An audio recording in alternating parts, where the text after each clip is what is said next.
This feels like not only an unprecedented moment, but a preview of what's to come here in these next couple of months. That Donald Trump, he received hype that he ran a more disciplined campaign this time around. He's coming in with a, exaggerated but mandate. He's got the two houses of Congress both in Republican hands. He's more experienced this time around. He's going to get things done.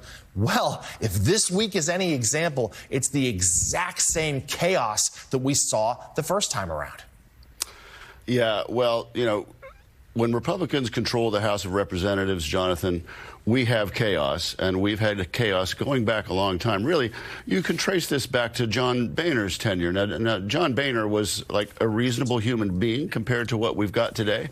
But the fact remains that when Boehner was the Speaker, the Senate Republicans, you'll recall, voted in a bipartisan fashion to pass a good immigration bill. And the House held it up, and Boehner refused to bring it to the floor because he knew it would pass, and he knew, therefore, he would lose his speakership. Fast forward to Ryan's tenure, Paul Ryan.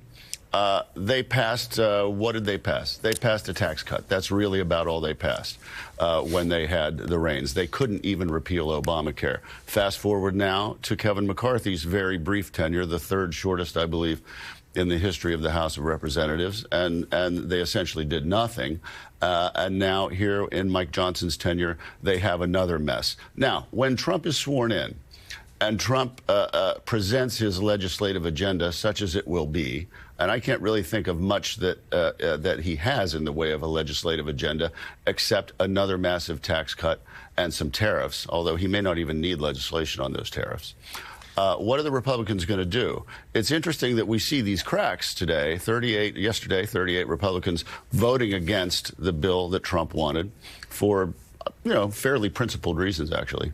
So, yes, there's a history of chaos, and there are divisions right now within that caucus that make the future pretty up in the air, I think.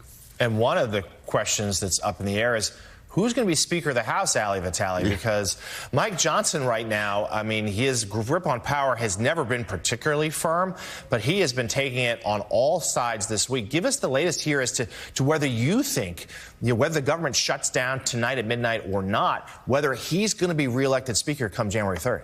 Yeah, no matter what, that's when the true ripple effect of whatever happens in the next 24 to 48 hours is going to happen, is January 3rd. But look, the question of the last 2 years has been who is going to be the next speaker. McCarthy is ousted, and then you go through 3 weeks of chaos. The real question that we should be asking is, why would anyone want to be speaker at this point? It is easily the most difficult and thankless job in Washington, and President-elect Trump has only shown that it's going to be worse this time around for whoever it is, because he clearly can't be predicted to even stay on his team's side once they have a negotiation that they feel is palatable to move forward with. That's what Mike Johnson has dealt with this week. The reality is there's always someone who wants to be Speaker, whether it's Steve Scalise or Jim Jordan. We could go down that road. But the questions Republicans have to ask themselves is, do they want to start the initial weeks of their new Congress and of Republicans having a trifecta of power in Washington by going through yet another multi-round chaos-driven process to elect a new speaker, when I still think Steve Scalise put himself up for the job a year ago now. He had 20 or so detractors. That number may or may not still be the right whip count, but certainly that would be something they'd have to deal with. And the same can be said for Jim Jordan. So if not them, then who? Johnson is the person who right now has proven he can herd the cats, and that is, I think, the school of thought for the majority of Republicans who say, let's go with the guy we've got and the person that we know. But who knows? Although there are some Republicans who even floated Elon Musk as a possibility for Speaker. We should note there's actually not a requirement that the Speaker be a member of the House. This would seem deeply unlikely. But there was more than a few Republicans yesterday who seemed to at least somewhat seriously engage with the idea. NBC's Ali Vitale. Ali, thank you. We know you have a very busy and long day ahead of you. Thanks for being with us. Everybody else, stay put.